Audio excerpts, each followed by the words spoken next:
There is a role inside every powerful structure that has no official name. The man who holds it makes the decisions and signs none of them. He answers the letters, he manages the calendar, he decides who is admitted and who is quietly turned away. And on paper, he is nobody. In Rome, that man had a name, Sejanus. For roughly a decade, he ran the largest empire in the world for a ruler who refused to come home, and not once, in all that time, did he ask himself what his power was actually made of. You have met this man. In some rooms, you have been him. Lucius alias Sejanus was born in Volsinii, in Etruria, into the equestrian order. That detail matters more than it sounds. He was not senatorial aristocracy. He had no ancestral claim to command, no consular grandfathers whose wax masks stared down from the atrium wall. What he had was proximity. His father commanded the Praetorian Guard, the emperor's personal soldiers, and in the year 14, when Augustus died and Tiberius took the principate, Sejanus was made co-prefect alongside him. When his father was sent off to govern Egypt, the son was left holding the only armed force stationed near the city of Rome. And here is the first thing he did with it, and it is the thing almost nobody notices. The Praetorian cohorts had traditionally been scattered, billeted in lodgings around the city and out through the towns of Italy, deliberately dispersed. Because Augustus understood exactly what 9 cohorts of professional soldiers concentrated in one place, beside a political capital, would eventually mean, Sejanus gathered them. He built the Castra Praetoria, a single fortified camp on the Viminal, just outside the walls, and moved every cohort into it. The stated reason was discipline. Soldiers scattered among civilians grow soft, grow corrupt, grow slow to assemble. The reason was true. It was also not the reason. What he had built was leverage, and leverage does not announce itself.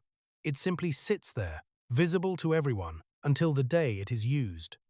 But the camp is not the part of this story that should disturb you. Neither is the ambition. Ambition is ordinary. What should disturb you is how willingly the man above him handed over the work. Tiberius was, by every account that survives, a competent and profoundly reluctant ruler. He was in his 60s. He had been maneuvered into a position he had spent his life avoiding, surrounded by a Senate whose flattery he openly despised. Tacitus records that he would leave the chamber muttering, in Greek, about men fit to be slaves. And into that exhaustion stepped a man who was efficient, unfailingly available, and never tired.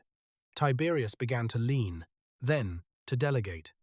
Then, in the year 26, he left Rome for Campania, and eventually for the island of Capri, and he never came back.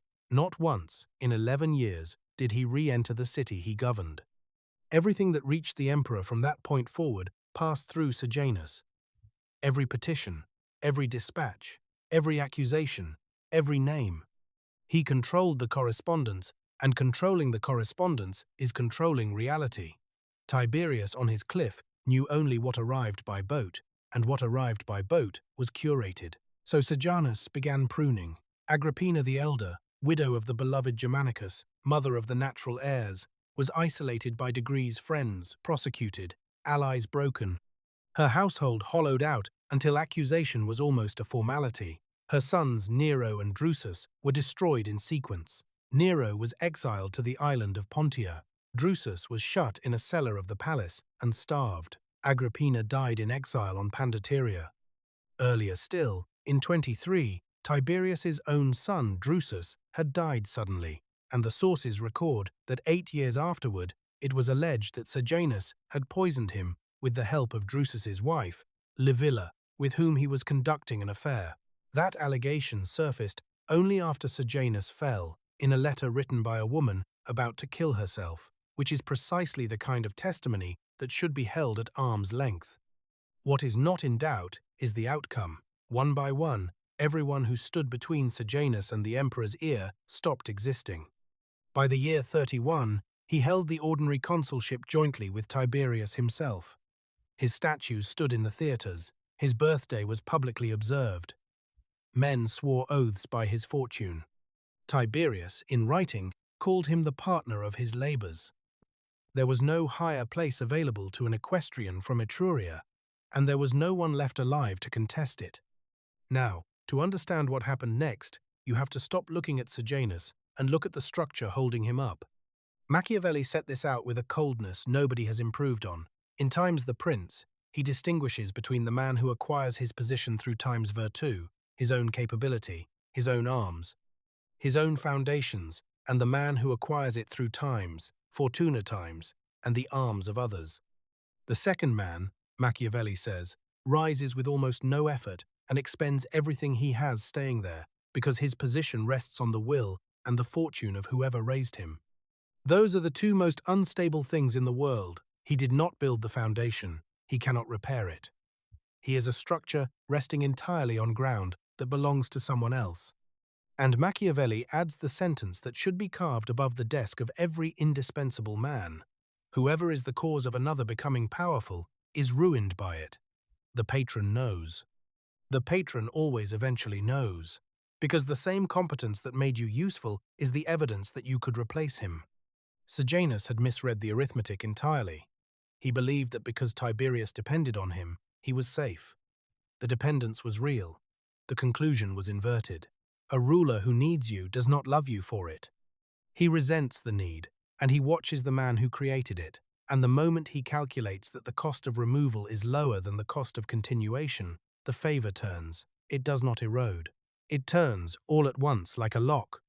On the 18th of October, in the year 31, the Senate was convened at the Temple of Apollo on the Palatine. Sejanus arrived, expecting to be granted tribunician power. He had been told a letter from Capri was coming, and he had been told what was in it. Outside, without his knowing, a man named Macro had already presented a commission appointing him the new Praetorian prefect, sent the Praetorian guards back to their camp, and replaced them with the watchmen of the city. Then the letter was read aloud. It was long. Juvenal, writing later, calls it wordy and enormous. It wandered. It praised him. It reproached him mildly.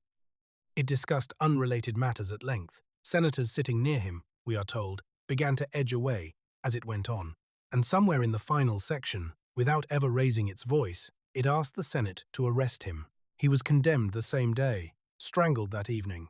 His body was thrown down the Gemonian steps, where the crowd, the same crowd that had garlanded his statues, worked on it for 3 days before what remained was dropped into the Tiber. His statues were pulled down and melted. Juvenal says the bronze went into pans and basins and chamber pots. His name was chiseled out of inscriptions across the empire. His children were executed, including a daughter so young, the executioners paused over the legal problem of killing her and resolved it in a way I will not describe. Tacitus's account of the fall itself does not survive. The manuscript breaks. We have the rise in detail and the destruction largely through other hands, which is its own kind of epitaph. An afternoon, from partner of the emperor's labors to a body on the stairs, in a single afternoon, and the mechanism that did it was not an army. It was one letter, read slowly, by a man who was not in the room. So here is what you have actually been watching. There is a difference between power and access, and the difference is invisible from the inside. Access feels exactly like power. It produces the same deference, the same invitations, the same certainty in your own voice. It has all of power's sensations and none of its foundations. And the test is not whether people obey you. The test is a single question, which you can ask yourself right now. If the person above me changed their mind tomorrow, what would I still have? If the honest answer is nothing, then you do not have power. You are holding something, carefully, for someone else, and you have started to think of it as yours because it has been in your hands so long. You will see it everywhere now, in the executive whose whole authority is one relationship, in the friend whose standing in the group depends entirely on one person's approval, in the ones who mistook being needed for being safe and who are already, quietly, being replaced by someone more available. You will recognize the arrangement, and you will notice